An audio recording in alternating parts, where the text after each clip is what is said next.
In this video, I'm going to demonstrate how to create and run a simple C++ program using Visual Studio.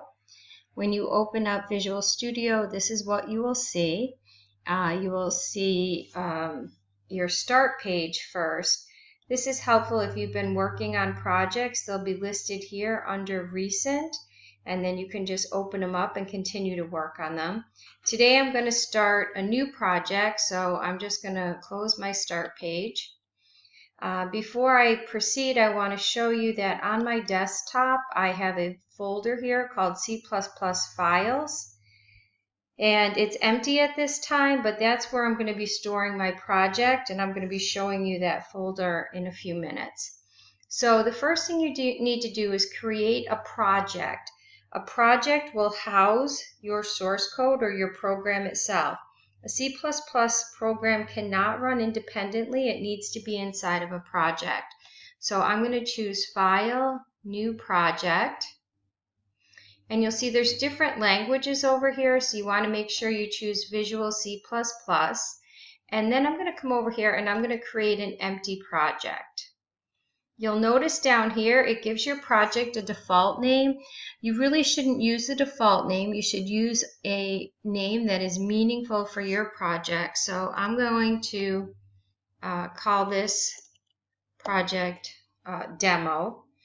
And then you'll see this is where it's going to put your project. It's going to put it in your Documents folder, in a subfolder called Visual Studio 2017, in a subfolder called Projects. You will need to be submitting your files to me, so this is a lot of folders to browse through when you're going to do a submission.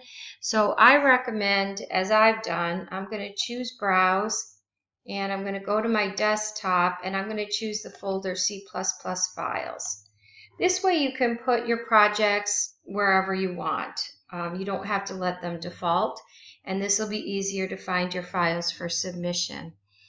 Now, by default, this check mark is usually on, and what it'll do is when you create your project, it'll put it inside of a folder called Demo. If this check is on, it'll put it inside of another subfolder called Demo. So I recommend just turning that off. And then I'm going to choose OK.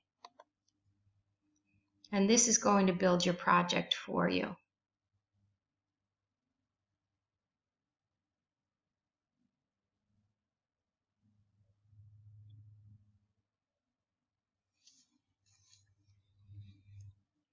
While this is building, I'll just bring to your attention, this is where our source file will end up being, but on the right we have what's called the Solution Explorer. You'll generally want to have this open to keep track of your files. Down here, the output window, this will give you errors or warning messages. You can close it, but it'll open up. Generally we leave it open when we're running programs, and we don't really need the properties, so I'm going to close that. If you want to have a little more room on your screen, you can make this a little bit smaller if you want. You can always get it, anything that disappears, you can get it back here on the View menu. So if the Solution Explorer accidentally gets closed, you can choose View Solution Explorer and it will come back, or View Output and your output window will come back. So it's easy to get these items back if you need them. Okay, so we have created a project called Demo now, and what we need to do is we need to add a source file in. A source file is where you actually enter C++ code. So I'm going to come over here, and you need to right-click on Source Files, and you need to choose Add, and here we're going to choose a new item. It's going to be a C++ file. Right, so that's generally the default. And then you want to give this a name. So again, when you don't want to call it source.cpp. If every single source file that you have is called source.cpp, it really looks like you don't know what you're doing.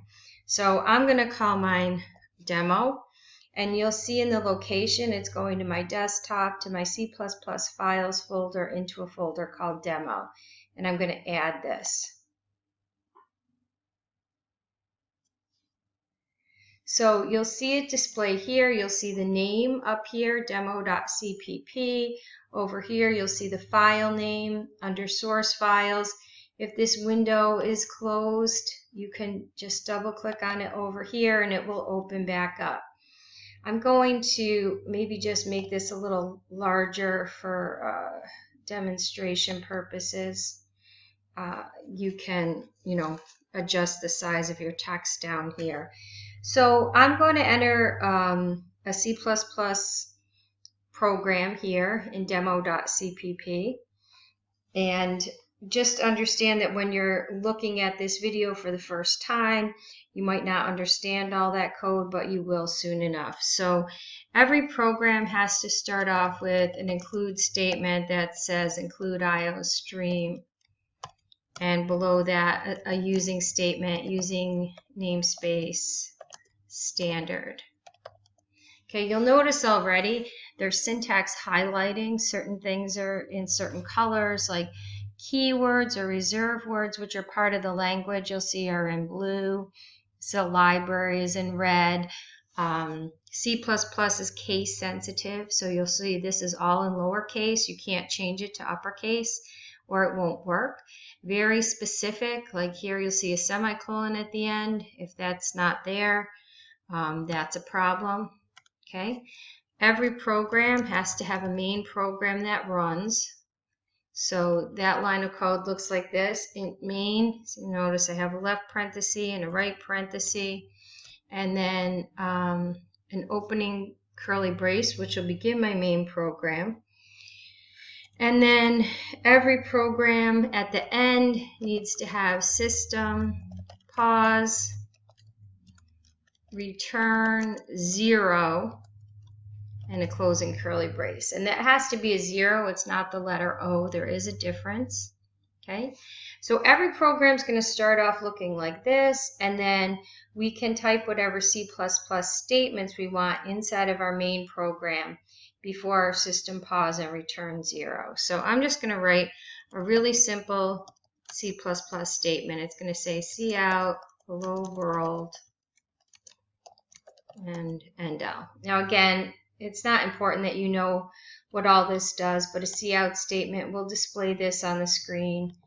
An endl will move down to the next line on the output screen, and this pause will say press any key to continue, and then return 0 will return out of the main program and end this. Okay. If you make any mistakes, for instance, let me take this semicolon off. Okay, you'll notice squiggly lines, expected a semicolon. Sometimes that doesn't appear till the next line because it didn't realize there was an error until that point in time, right? If you try to, for instance, type a capital R, you'll get these squiggly lines. It doesn't know what you're talking about.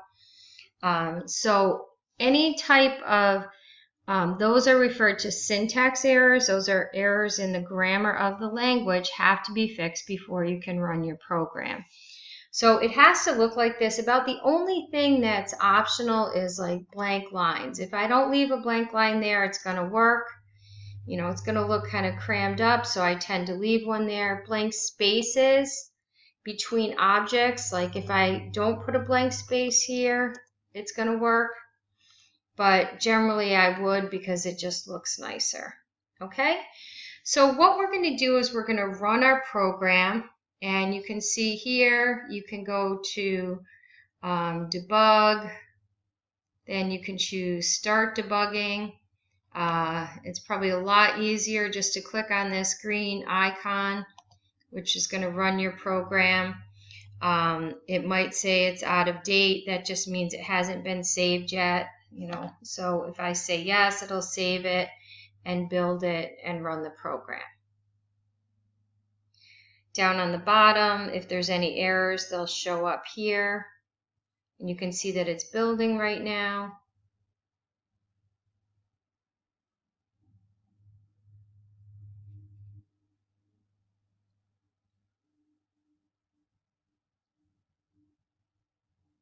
And there you go. It says, hello world, press any key to continue.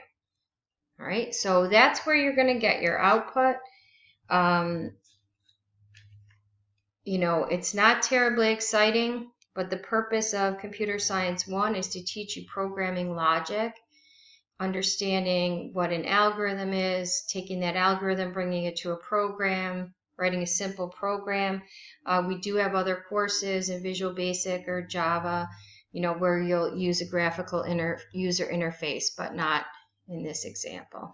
Okay, so that's how you create and run a simple program. As I said, when you run it like that, it'll save it, but if you want to be sure, you can always come over here and do Files, Save All. Oops, clicked on the wrong thing. File, Save All. Now I'm going to show you where the files went. So I'm going to minimize this, and here's my C++ files folder. So inside of here, you will see a folder called Demo, because that's what I named my project. And inside of here, you will see a few things. You'll see C++ source. This is the file that we just created that said include IOStream using namespace standard. The C++ source file is what you'll need to submit to me for your projects. So when you have to search for your file, you'll search in here, and this is the file you will upload. Okay. Now I'm going to my Visual Studio here. I'm going to close Visual Studio. And you'll see this VC++ project. If I, see here, I just want to double click this to open it up. And I'm going to change that on my machine. And I'm going to change that to Visual Studio. Okay. That will also open up an existing project. So I can open a project this way as well. So if I have a project sitting on my desktop, I want to open it in Visual C++, you'll see that that brought the whole thing back to me. Okay? So that is how you create a project, add a source file, and get your program to run in Visual C++.